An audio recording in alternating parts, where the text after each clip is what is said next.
Tu sais pourquoi certains semblent toujours au bon endroit au bon moment? Pourquoi ils avancent, se font respecter, attirent l'argent, obtiennent ce qu'ils veulent sans forcer?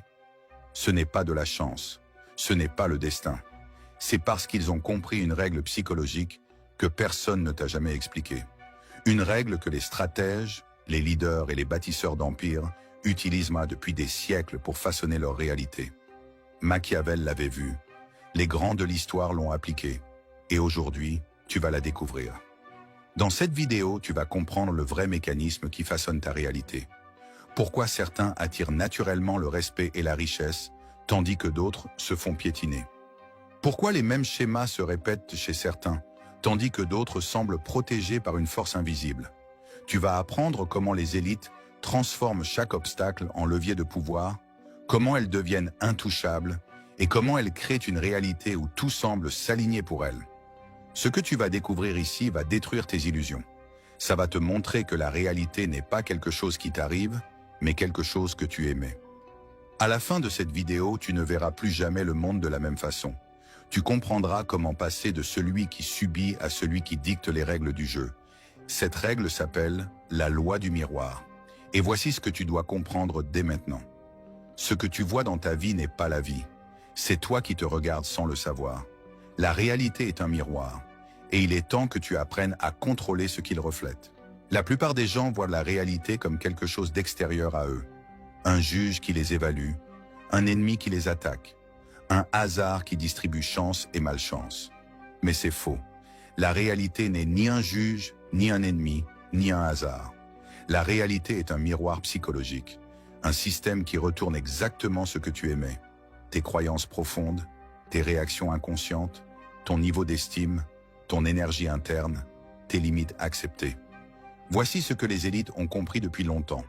Tu n'obtiens pas ce que tu veux, tu obtiens ce que tu aimais. Machiavel l'avait déjà saisi au XVIe siècle, quand il écrivait dans Le Prince que les hommes jugent davantage selon les yeux que selon les mains. Car tout le monde peut voir, mais peu peuvent toucher ce que tu es réellement. Ce qu'il disait, c'est que ton signal, ton apparence, ta projection précèdent toujours la réalité des faits. Les gens ne réagissent pas à ce que tu es, mais à ce que tu projettes. On respecte naturellement celui qui se respecte. On teste celui qui doute. On abuse de celui qui ne pose pas de limites. On imite celui qui maîtrise son émotion. Ce n'est pas de la morale, c'est de la mécanique pure. Si tu te comportes comme quelqu'un de faible, le monde te traitera en faible. Si tu te comportes comme quelqu'un de puissant, le monde s'ajustera à ta fréquence. Ce n'est pas une question de mérite. C'est une question de signal. Tu émets un signal en permanence par ta posture, ton regard, ta voix, ta réaction face aux événements. Et la réalité capte ce signal, le traite et te le renvoie amplifié. C'est pour ça que certains se font marcher dessus encore et encore, non pas parce qu'ils sont faibles, mais parce qu'ils émettent le signal de quelqu'un qu'on peut piétiner. Le monde ne fait que répondre. Et c'est aussi pour ça que certains semblent intouchables. Ils émettent simplement le signal de quelqu'un qu'on ne touche pas. Pourquoi les mêmes situations reviennent sans cesse dans ta vie? Pourquoi tu te disputes toujours pour les mêmes raisons? Pourquoi tu attires toujours le même type de personnes toxiques? Pourquoi tu vis toujours les mêmes humiliations, les mêmes échecs, les mêmes trahisons? La réponse est simple, mais elle va te déranger. Parce que tu réagis toujours de la même façon psychologique. La réalité ne te punit pas. Elle te montre un pattern, un programme inconscient qui tourne en boucle. Les mêmes conflits correspondent à tes mêmes réactions internes. Les mêmes relations toxiques révèlent tes mêmes programmes inconscients. Les mêmes humiliations reflètent ta même identité blessée. Les mêmes échecs découlent de tes mêmes croyances limitantes. Le miroir te renvoie toujours la même image parce que tu n'as jamais changé l'original. Voici ce que les élites font différemment. Elles utilisent leurs réactions comme des indicateurs, comme des signaux d'alerte. Quand quelque chose les touche, les déstabilise, les met en colère, elles ne réagissent pas immédiatement. Elles observent le miroir. Elles se demandent « Pourquoi cette situation me touche? Quelle partie de moi est exposée? Quelle croyance cachée vient d'être révélée ?» Et c'est là qu'elles corrigent. Pas l'extérieur, l'intérieur. Les gens ordinaires passent leur vie à essayer de changer les autres, les situations, les circonstances. Les élites changent leur propre programme, et la réalité suit. Il y a un mensonge que presque tout le monde croit. Un mensonge si bien ancré qu'il détruit des vies entières. Ce mensonge, le voici. La réalité cause mes émotions. Écoute comment les gens parlent. Mon compte bancaire me stresse. Les gens me manquent de respect, donc je me sens nul. On me traite mal, donc je suis victime. Tu vois le pattern? Ils croient que l'extérieur crée l'intérieur, que la réalité les frappe et qu'ils subissent les coups. Mais voici la vérité que les élites connaissent. Les émotions façonnent la réalité, pas l'inverse. Ton compte bancaire ne te stresse pas. C'est ta relation à l'argent qui te stresse. Les gens ne te manquent pas de respect. Ils testent tes limites et tu leur montres qu'ils peuvent franchir la ligne. La réalité n'est pas une cause. C'est un feedback loop, un système de rétroaction qui te montre l'état de ta conscience. Regarde ce qui se passe quand tu changes ton énergie interne. Quand tu te mets à respecter tes propres limites. Quand tu arrêtes de tolérer ce que tu tolérais avant. Les mêmes personnes changent de comportement. Les mêmes situations disparaissent.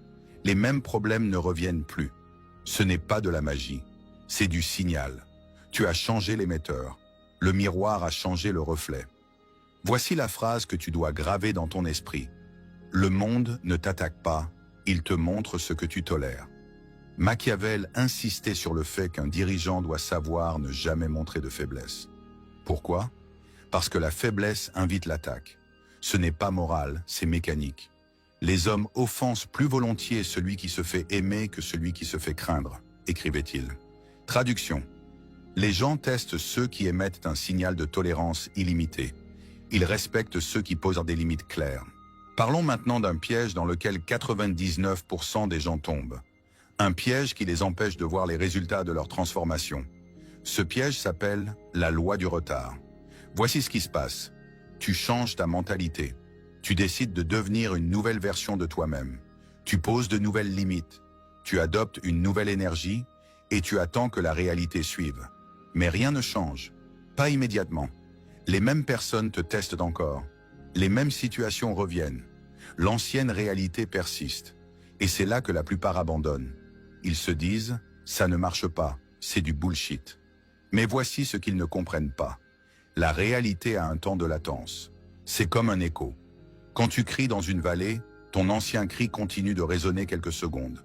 C'est la même chose avec la réalité.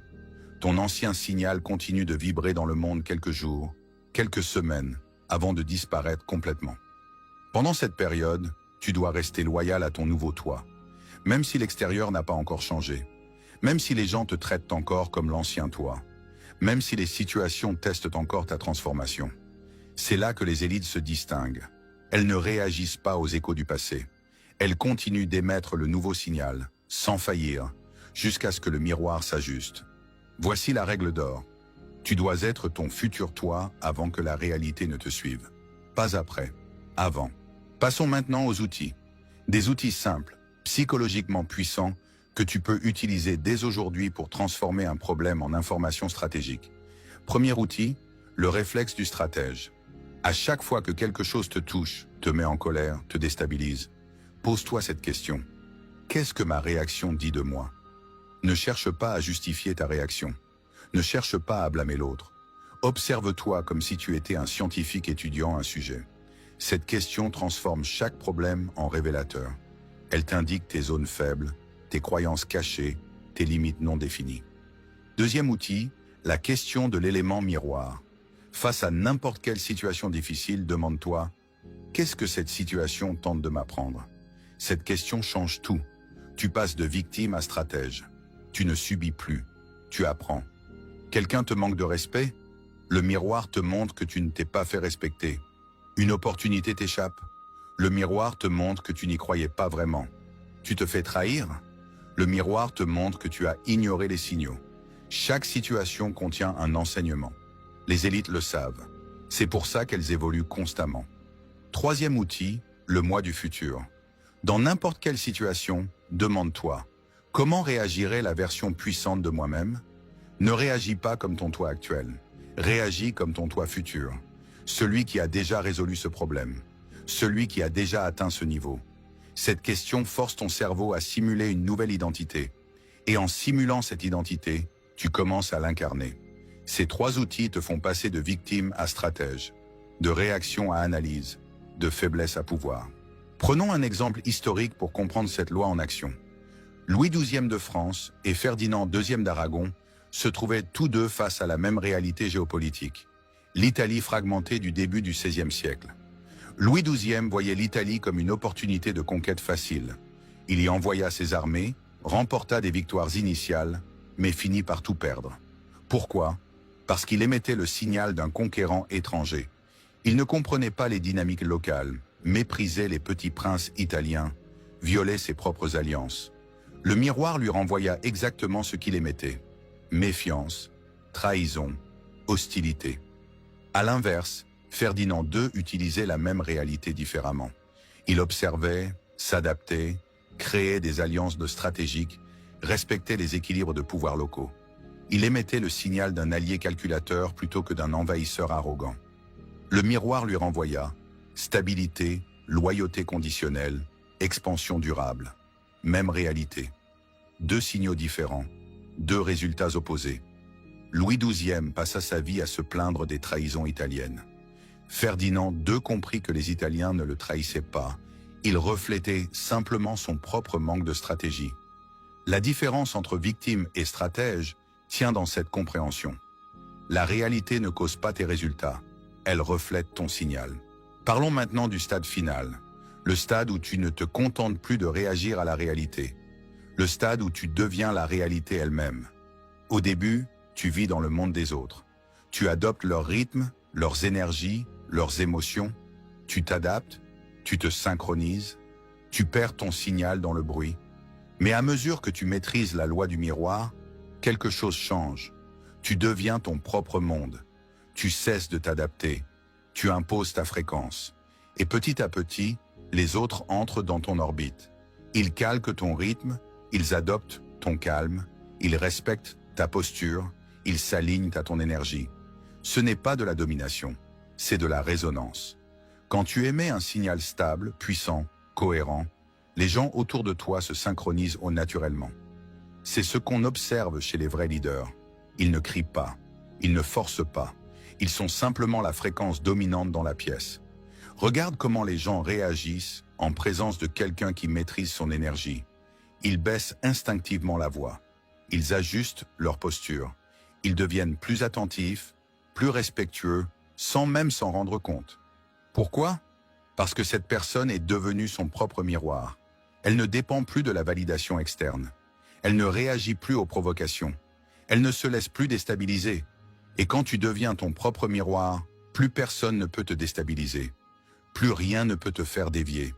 La société t'apprend à changer la réalité, à forcer les situations, à manipuler les autres, à contrôler l'extérieur. Les élites savent qu'il faut d'abord se changer soi-même. Parce que la réalité n'est pas quelque chose que tu affrontes, c'est quelque chose que tu émets. Les gens ordinaires se demandent « Pourquoi ça m'arrive à moi ?» Les stratèges se demandent « Qu'est-ce que cette situation révèle de moi ?» La différence entre ces deux questions, c'est la différence entre victime et élite. Maintenant que tu sais que le monde ne te teste pas mais qu'il t'imite, que vas-tu émettre? Parce que d'ici quelques jours, quelques semaines, le miroir te renverra exactement ce que tu es en train de devenir. Le monde ne te teste pas, il t'imite. Si cette vidéo a changé ta vision de la réalité, écris en commentaire. Je façonne ma réalité.